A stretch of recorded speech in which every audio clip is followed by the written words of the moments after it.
Good morning. It is a happy Sunday morning. So, got a question for everybody. If you're in the cattle industry, has it changed over the years? I got out in the mid-90s, got back in 2020. For me, it's changed. And I'll explain. Some things haven't changed. Still putting out minerals for them. Cows have to have their minerals.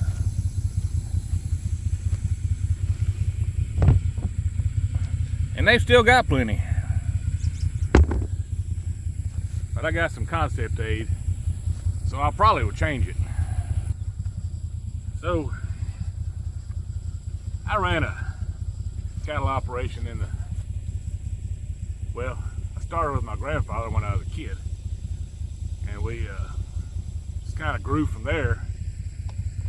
Health reasons, he had to get out, but I stayed in. My dad got in with me a little bit. But you know, every calving season, we wanted as many bull calves as we could get. Bull calves hit the ground. We got the banning equipment, made steers out of them, never raised any bulls. All steers. That's where you got your most money from, those steers. I don't know about everybody else. I know it's still a thing here and there, depending on what kind of operation you're running. But me, that's not what I want anymore. I'll explain. So here's my oldest girl. I got to check her age. I'm thinking she's around 15. She may be a little older. Maybe a little younger. She had a calf for us this year. You can tell she's older. She looks older. There's Daisy. She's fixing to have us one. When I got into Highland cattle, part of the reason was because they'll have calves up into their 20s. So if you get one young enough, or if you raise one, hey, yeah, they typically don't drop their first calf till they're 3, sometimes older. But still, you keep her healthy and around till she's 21, 22, and she drops you a calf every year, hey, you've made some bucks. So it's been a good calving year for us so far. And they're cute as can be.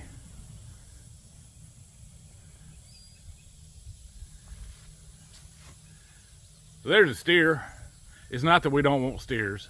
Steers are fine, or bull calves, because we can put them in the freezer. We can sell the meat. Nothing wrong with that. It takes a little bit longer to get your money back selling the meat, but you can do it. So we've had 8 calves this year, buddy.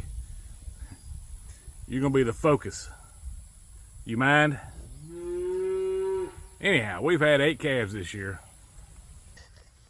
I got 4 heifers and I've got 4 bull calves right now, with I know 2 to go and probably 3. So which one's gonna make me the most money? Well, in the long term, they ought to all even out. That's in the long term. That's if you're selling beef. Highland steers and bulls are pretty cheap. Heifers, on the other hand, that's where your money is. That is where your money is. I'd rather have all heifers. I know that's not possible, but hey, sure would be nice. There's old Greer. She's gonna drop one soon, aren't you, girly?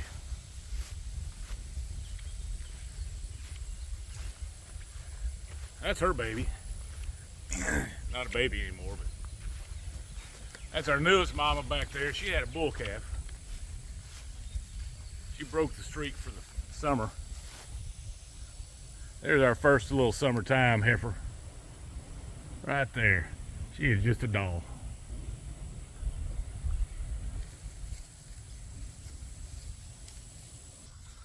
So we went to the sale in Springfield, Missouri. Back in May, beginning of May. I had 7 heifers to take. And that just so happens that's all the heifers I had for sale that were ready to go. That also was the limit you could sell at the sale. Now, I understand the limit. I wish it was higher than 7, and it may be in the future, but I understand it because you can just pile in too many cows in one sale. It is possible. Greer. And they're going to have another one in December. They have 2 years, so it's not like, you know, if you need to sell some, you always got December.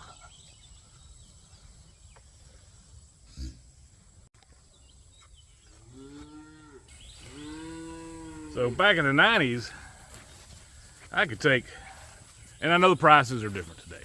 They're way higher. You make good money on average these days if you have good steers. Of course, everybody's looking for the black ones. But back when I was in the cattle business before,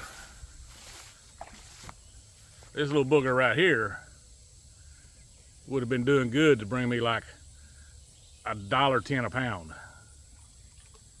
Yep. Not a lot. Of course, back then it was. I remember when the prices hit $1 a pound.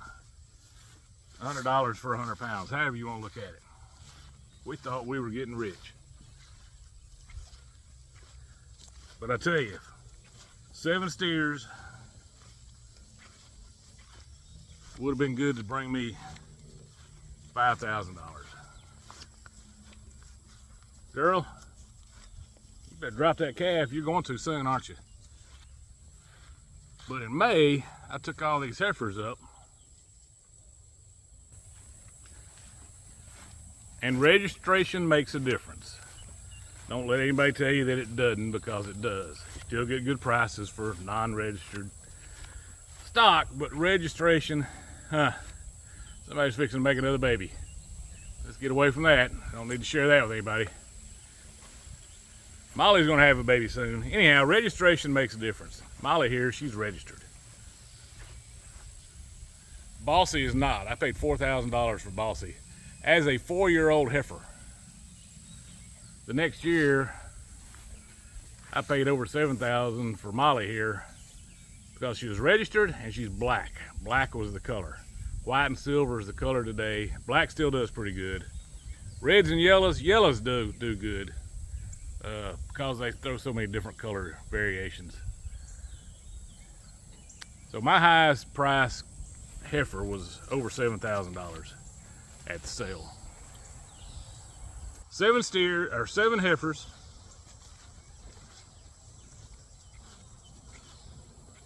Brought me a grand whopping total of a little over $30,000.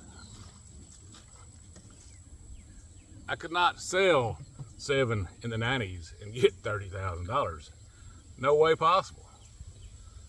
And I don't know that I could do it today with steers, but I can with heifers. So we moved more towards the registered side of livestock. I kept my unregistered ones, but and love them to death. They're great mamas. They throw beautiful calves, but registration makes a difference. My white ACA registered heifer was $7,700, a little over that. My white, younger by about 2 months, but bigger, non-registered or non-ACA registered heifer sold for $2,000 less. Now, had she been an ACA registered heifer, I believe she would have brought $7,000 or more. Anyhow, it does make a difference, but still, the cattle industry has changed for me, and that's how I want heifers. My cows don't always listen to me, but I got lucky when I got my bull, and the couple that I bought him from that were getting out of the business due to health reasons said that they have had more heifers than they've had bulls, calves with this bull, and they weren't lying. They were telling the truth. He does throw more heifers, and for that I'm grateful. And they're tiny when they're born. We don't have calving problems. Don't prove me wrong, Daisy. I swear Daisy's gonna have twins. And you know, looks like Molly's making milk and fixing to drop one. Huh. I'm gonna have 3 all at the same time, I guess. Anyway, that's my story on how the cattle industry has changed for me. Let me know how it's changed for you, or if it has changed for you. Or if you're wondering if it's worth getting into. It's always worth getting into, because God put us on this earth to take care of these animals and to feed the world. So that's what we do. So thanks for watching. Hit that like and subscribe button. I'll be dropping another video soon, I hope. Hard to do these days.